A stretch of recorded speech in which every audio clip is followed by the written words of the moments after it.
ETF index mutual funds నేర్చుకుని stock మార్కెట్లో రాణించాలనుకుంటున్నారా? వెంటనే ఈ నెంబర్కి కాల్ చేయండి.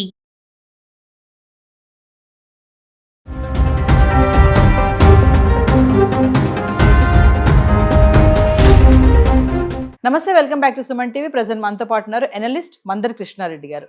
నమస్తే సార్. నమస్తే అమ్మా. సార్, ట్రంప్ పైన మనం చాలా వీడియోలో మాట్లాడుకున్నాం. మరి క్విక్ డెసిషన్స్ తీసుకుంటున్నాడు. ముఖ్యంగా చెప్పుకుంటే ఎప్పుడైతే అధికారంలోకి వచ్చాడో అప్పటి నుంచి వలసదారుల పైన వివిధ రకాల నిర్ణయాలు తీసుకోవడం. మరి కొత్తగా చూసుకుంటే వర్క్ పర్మిట్ని దాన్ని కూడా ఇప్పుడు రద్దు చేస్తున్నారని చెప్పేసి అంటున్నారు. ఒక్కసారి వివరాల్లోకి వెళ్తే సార్. మనకు ట్రంప్ తీసుకునే నిర్ణయాలు ఎప్పుడు ఏ నిర్ణయం తీసుకుంటాడో ఎవరికి తెలియని పరిస్థితుల్లో ఇప్పటికే అనేక నిర్ణయాలు తీసుకున్నాడు. కక్ష కట్టినట్టుగా వలసదారులని అమెరికా నుంచి పంపించి వేయాలని, కొత్త వాళ్ళు రావడానికి అవకాశం కల్పించకుండా ఉండాలని, అమెరికాలో ఉండేటువంటి పౌరులకే, అమెరికన్ సిటిజన్స్కే ఉద్యోగ కల్పన అంతా జరగాలని కళ్ళగంటున్నాడు. కానీ ఇంకొక రకంగా అమెరికా ఎంత నష్టపోబోతుందో, ఎంత నాశనం కాబోతుందో మేధావులు చెప్పినా వినిపించుకోవట్లేదు. కారణం ఏంటంటే అమెరికా ఇంత గొప్ప దేశంగా ఇవాళ తయారు కావడానికి అమెరికన్ పౌరులే కాదు, బయట నుంచి వచ్చిన వలసదారులే తమ మేధస్సునంతా ఉపయోగించి అమెరికాను ఇంత ఉజ్వలమైన దేశంగా, ఇంత గొప్ప దేశంగా తీర్చిదిద్దారు. మేధస్సు అమెరికాది కాదు, మేధస్సు వలసదారులది. అమెరికాలో దాన్ని అమలుపరిచారు కాబట్టి అమెరికా ఇంత గొప్పదైంది. ఇలా ఇంత గొప్పదైన ఇవాళ అమెరికా లోపల ఆ గొప్పదానే కారణమైనట్టు వలసదారుల్ని చౌకబారుగా చూసి, వాళ్ళని సెకండ్ గ్రేడ్ పౌరులుగా చూసి వాళ్ళని అక్కడి నుంచి పంపించాలనేటువంటి ఆలోచన చేయడం అంటే అంతకన్నా ఘోరం మరొకటి ఉండదు. కానీ ట్రంప్కు చెబితే వినడు, ట్రంప్కు తోచదు అన్నట్టుగా ఉంటుంది పరిస్థితి. ఇప్పుడు తీసుకున్న కొత్త నిర్ణయం ఏమిటంటే వర్క్ పర్మిట్లు ఇంతకుముందు ఆటోమేటిక్గా రెన్యువల్ అయ్యేవి. అంటే ఎవరైనా 3 ఏళ్లకో 5 ఏళ్లకో 10 ఏళ్లకో అక్కడ పనిచేయడానికి వెళ్ళే వాళ్ళు, ఒక కంపెనీ ఎవరికైనా వాళ్ళకి వర్క్ పర్మిట్ ఇస్తుంది. ఆ వర్క్ పర్మిట్ తీసుకొని వాళ్ళు అక్కడ పనిచేస్తారు. ఆ 3 ఏళ్ళు 5 ఏళ్ళు 10 ఏళ్ళు వాళ్ళు ఇచ్చినటువంటి గడువు ఏదైతుందో వర్క్ పర్మిట్ పూర్తయిన తర్వాత ఆటోమేటిక్గా అది రెన్యువల్ అయ్యేది. 540 రోజుల వరకు వాళ్ళు అమెరికాలో ఉండడానికి అవకాశం కల్పించేది. 540 రోజుల లోపల వాళ్ళు అదే వర్క్ను మళ్ళీ తిరిగి కంటిన్యూ చేసుకోవడం కానీ, లేకపోతే ఇంకొక పని ఏదైనా వెతుక్కొని అక్కడ మళ్ళీ తిరిగి వర్క్ పర్మిట్ సంపాదించుకోవడం కానీ జరిగేది. అంటే అమెరికాకు ఒకసారి వెళ్ళారంటే వర్క్ పర్మిట్ మీద ఇక వాడు వెనక్కి తిరిగి రావాల్సిన అవసరం లేకుండా అమెరికాలో స్థిరపడడానికి ఇది ఒక రకంగా అవకాశంగా కల్పింది. ఎందుకంటే నెంబర్ ఆఫ్ కంపెనీస్ ఉంటాయి. ఒక కంపెనీ కాకపోతే మరో కంపెనీకి అక్కడ ఉండేవాడికి అవకాశం కల్పిస్తాయి. ఎందుకంటే బయట నుంచి రావాలంటే చాలా టైం పడుతుంది. మళ్ళీ వాడు వీసా ఇవన్నీ తీసుకోవాలి, వర్క్ పర్మిట్ ఆర్డర్ ఇవ్వాలి, ఇవన్నీ జరుగుతాయి. అలా కాకుండా అక్కడ ఉండేవాడు, తర్వాత అమెరికన్ వాతావరణానికి అలవాటు పడ్డవాడు, పని విధానంలో కొంత ఆల్రెడీ తెలుసుకున్నవాడు, కాబట్టి తొందరగా పని దొరికే అవకాశం ఉండేది. తక్కువ వేరే పని చూసుకునేవాడు, అట్లాగా అక్కడే స్థిరపడిపోయేవాడు. మళ్ళీ అది పూర్తయిన తర్వాత మళ్ళీ వర్క్ పర్మిట్ ఆటోమేటిక్గా అది రెన్యువల్ అయిపోయేది. అంటే మళ్ళీ దాదాపుగా 540 రోజులు ఉండడానికి అవకాశం కలిగేది. కానీ ఇప్పుడు ట్రంప్ ఏం చెప్తున్నాడంటే ఆటోమేటిక్గా వర్క్ పర్మిట్ అనేది రెన్యువల్ కాదు. ఒకసారి వర్క్ పర్మిట్ అయిపోయిందంటే అది ముగిసినట్టే లెక్క. దానికన్నా ముందే 180 రోజుల ముందుగా, వర్క్ పర్మిట్ కన్నా 180 రోజుల ముందుగానే ఎవరైనా వర్క్ పర్మిట్ కోసం మళ్ళీ రెన్యువల్ కోసం అప్లికేషన్ పెట్టుకోవాలి. ఈ అప్లికేషన్ని యాక్సెప్ట్ చేసి అమెరికన్ గవర్నమెంటు వాళ్ళకి వర్క్ పర్మిట్ రెన్యువల్ ఇస్తే అప్పుడు వాళ్ళు ఉండడానికి అర్హులు అవుతారు. ఎవరికైతే వర్క్ పర్మిట్ రెన్యువల్ కాదో వాళ్ళు వెళ్ళిపోవాల్సి వస్తుంది దేశం నుంచి. అంటే మీకు ముగిసిన తర్వాత వెంటనే ఇమీడియట్గా మీరు మూటాముల్లా సర్దుకొని మీరు మీ దేశాలకు వెళ్ళిపోండి అని చెప్పడం అయింది. చాలా ఘోరమైన విషయం.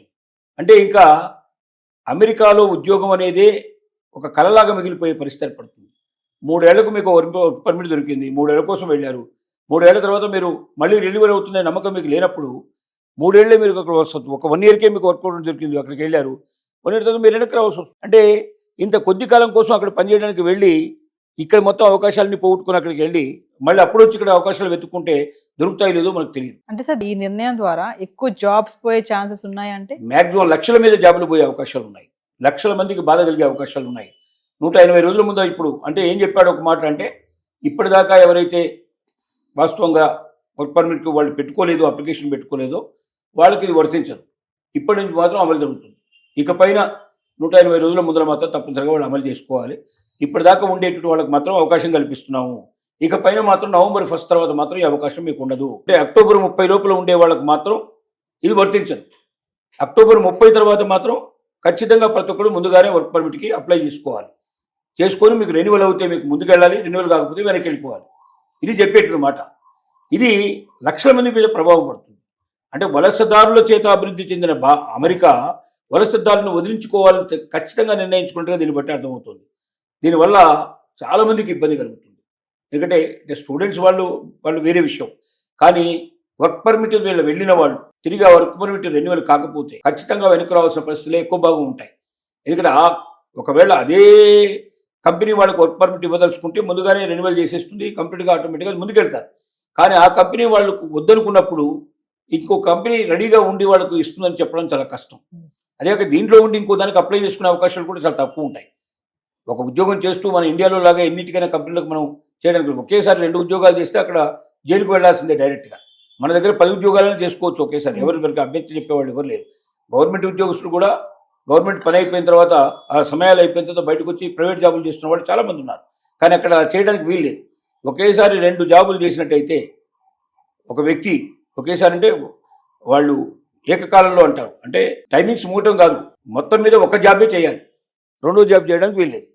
ఎందుకంటే ఎక్కువ మందికి ఉద్యోగాలు దొరుకుతాయి. అట్లా ఒకటే 2-3 ఉద్యోగాలు చేసుకుంటూ కూర్చున్నట్టయితే వేరే మందికి ఉద్యోగాలు దొరకవు. కాబట్టి అలాంటి అవకాశం లేకుండా వాళ్ళు అట్లా నిర్ణయాలు తీసుకున్నారు. అలాంటి కఠిన నిబంధనలు ఉన్నాయి అక్కడ.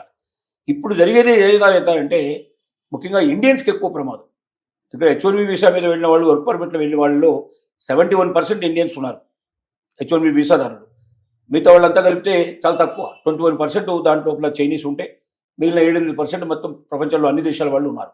అంటే అత్యధికంగా నష్టపోయేది భారతీయులే.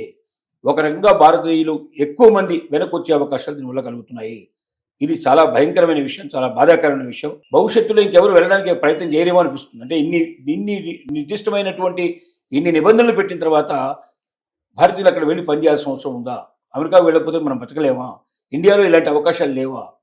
వేలాది అవకాశాలు ఇక్కడ ఎదురు చూస్తున్నాయి. లేదా స్టార్టప్ కంపెనీలు పెట్టుకునేందుకు ప్రభుత్వం అనేక రకాల అవకాశాలు కల్పిస్తుంది. 10 లక్షల నుంచి మొదలు పెడితే 50 కోట్ల దాకా, 40 కోట్ల దాకా కూడా వడ్డీలోని రుణాలు మంజూరు చేయడానికి కూడా ప్రభుత్వాలు సిద్ధంగా ఉన్నాయి.